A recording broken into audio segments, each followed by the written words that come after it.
I have an 18-year-old girl and a 17-year-old boy, and almost every morning they come out of their room and they ask me about the outfit they're wearing. They're like, "How do I look today?"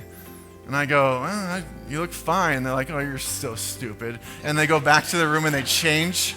I'm like, "Why'd you ask me?" "Well, you don't care what I have. You don't care about my opinion." But they change often. Like 3 times sometimes they'll change. You understand that nobody actually cares, right? No, ask them what you wore yesterday. No one cares. It's gonna take you 10 more years of life to realize that hardly anyone's really looking at you at all in this life. And this, I have literally had this conversation.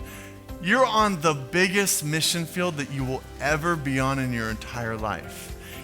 I'm telling you, no matter where you ever go, you're right now around people that literally have their minds open to whatever you were to tell them. They're in a moment of life of learning. I'm willing to learn whatever. And so you have this age, and it's a very short age where every mind is open to new ideas. And if you were to tell them about Jesus right now, they would actually see life change.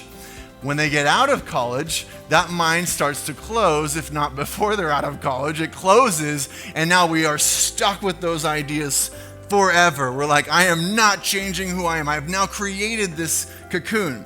And then they have kids. And when you have kids, you look in those eyes and you see something different, right? Some of you came after you had kids to church, right? You opened up for a second and go, you know what? Maybe there is more to life. This seems more than just millions and millions of years, perchance happenings, and this baby came out. You're like, maybe there is more.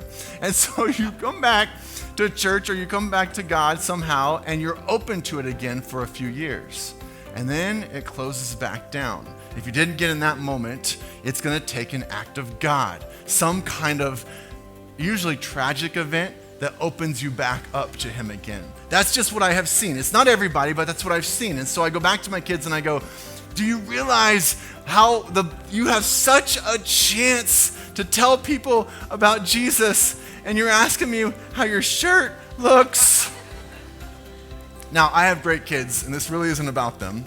What it's actually about is most of us have teenager faith, right? And we don't ever seem to get out of teenager faith. It's all about me and what I look like and what I'm getting and what I'm growing and all. That's teenager faith.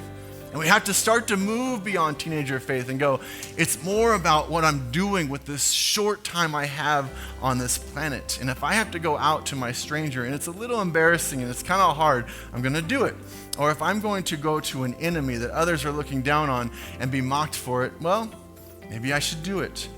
Because over and over, we see these stories of a life change from the person that people hated the most.